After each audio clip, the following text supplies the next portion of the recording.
진짜 고흐가 이런 얘기를 했군요.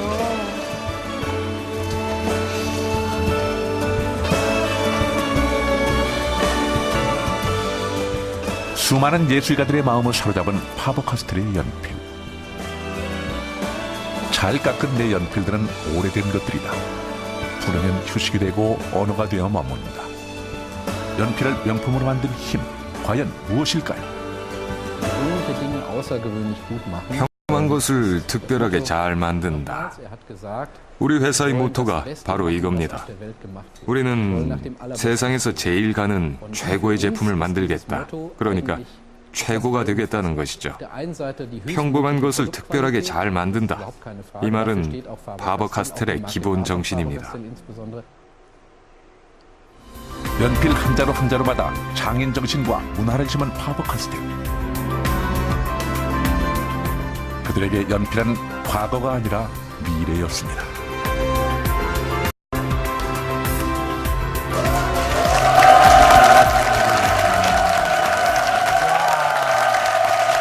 정말 엄청난데요. 연필 하나로 250년을 이어온 그러니까요. 파버-카스텔의 성공 DNA는 보니까 평범한 것을 특별하게 잘 만든다. 이 말 하나에 정말 요약돼 있는 듯합니다. 저는요, 연필 패션쇼 들어보셨어요? 상상도 못했던 일이고요. 그러니까요. 또 하나 놀랐던 거는 그 연필을 그냥 연필 쓰는 거에서 그치는 게 아니라 이제 문화로 여기고 있잖아요. 저는 우리나라, 우리의 기업들이 요걸 좀 받아들여야 되지 않나. 파버-카스텔 같은 경우에 그 기업의 역사도 깊지만 네. 기업의 역사를 문화로 이 마케팅을 해가지고 상당히 누가 보더라도 신뢰를 갈 수 있는 이런 발전한 것 같습니다. 실질적으로 보면 연필로서 그 기업이 승부할 수는 없거든요. 상당히 아이템을 발전시켜서 부가가치 있는 쪽으로 굉장히 많이 기업의 아이템을 늘렸는데 그런 쪽으로 우리 기업들도 많이 본받아야 될 거로 생각이 듭니다. 참 품질 좋은 제품을 만들고 그것을 하나의 문화로 사람들의 삶 속에 녹아들게 하는 일, 이거 정말 가치 있는 일이잖아요. 네. 그리고 정말 저 독일의 모습을 보니까 좀 욕심나는 모습이잖아요. 그래서 제가 좀 찾아봤거든요. 그 249년 전통의 파버-카스텔, 그 기업에서 힌트를 한번 지금부터 찾아보겠습니다.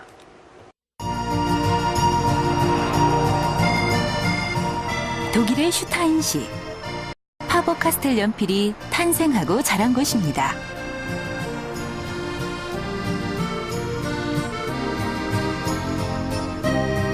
슈타인시의 파버-카스텔에 들어서면 가장 먼저 눈에 띄는 게 바로 이 아름다운 성인데요. 1850년경에 지어진 성에서는 8대에 거쳐 가업을 이어간 파버 가문의 역사를 느낄 수 있습니다.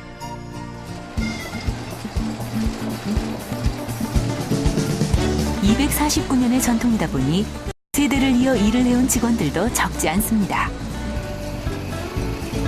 연필의 분량을 골라내는 일을 하는 마누엘라 씨. 한두해 갈고 닦은 솜씨가 아닌 것 같은데요. 그녀가 파버-카스텔에서 일한 지만 벌써 20년이 넘었다고 합니다. 제 어머니도 파버-카스텔사에서 일하셨고 저도 이곳에서 일하고 있고 제 남편도 일하고 있으니 가족 절반은 이 회사에서 일하고 있지요. 그럼요. 마누엘라 씨가 간식을 준비해 왔습니다. 남편과 오붓한 데이트를 즐기기 위해서인데요. 가족 기업인 파버-카스텔. 분위기도 가족적이라고 합니다. 집사람하고 제가 다니니까 저희 가족의 회사이고 회사도 또 가족 기업이잖아요.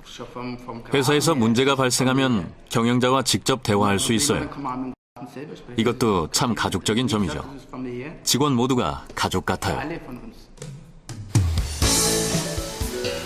연필 공장에도 기계가 들어서면서 직원들이 많이 줄었습니다.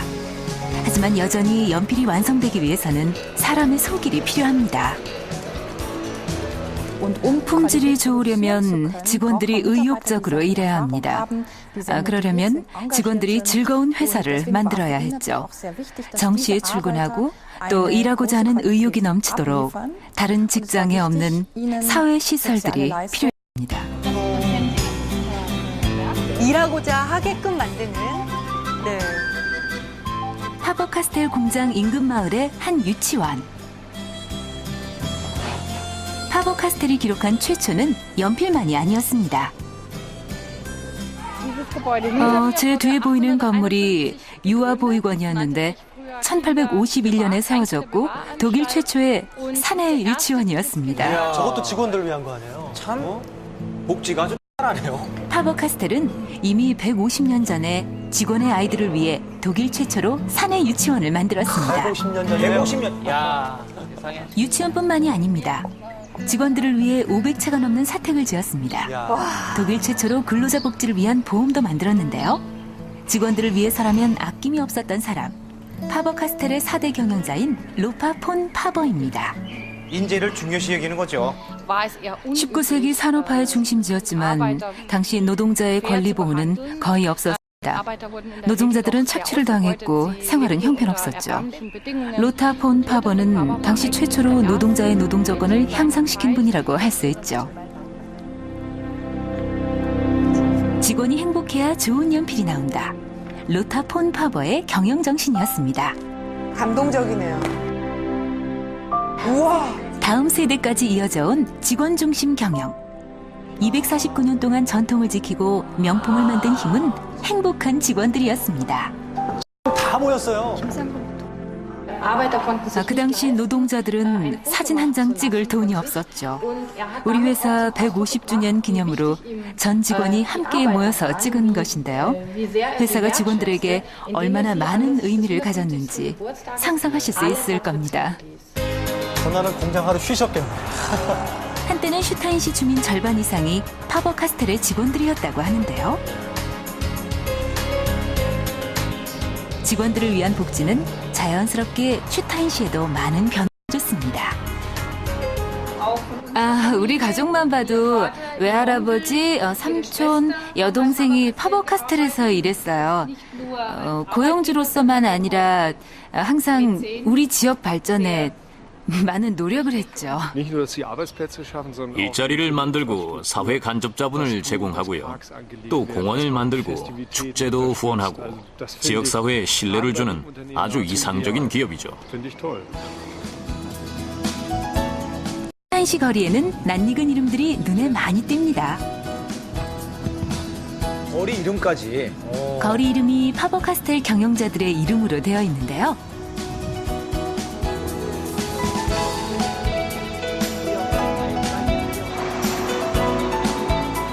직원 중심 경영이 지역민의 신뢰로 이어진 것입니다.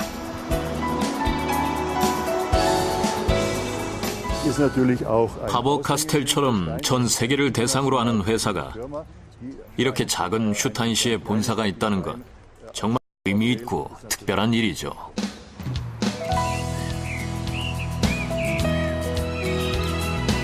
파버카스텔의 점심시간.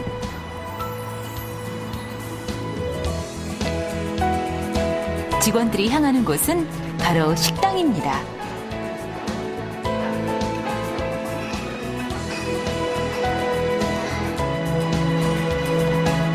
그런데 직원들이 음식을 들고 밖으로 나가시네요. 무슨 시간이? 직원 식당이 어딘가 했더니 다름 아닌 성입니다. 그림이 그들이 바로 이곳의 주인이나 다름없기 때문입니다. 날씨가 좋은 날이면 성은 근사한 레스토랑이 됩니다. 저게 어떻게 직장에서 200년이 넘는 점심시간이에요? 역사와 함께 살아가는 직원들.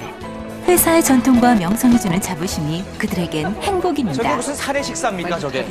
전통, 동료 모두가 함께 어우러져 편안하게 해줍니다. 기꺼이 아침 일찍 일어나 일하러 오고 싶게 만드는 거죠.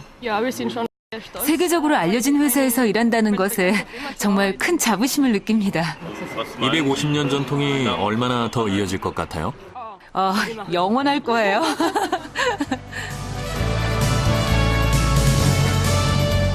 품질의 신뢰를 넘어 사람과의 신뢰로 오랜 세월을 이어온 파버카스텔. 시대와 세대를 초월해 명품을 만들어내는 가장 큰 힘은 바로 사람이었습니다.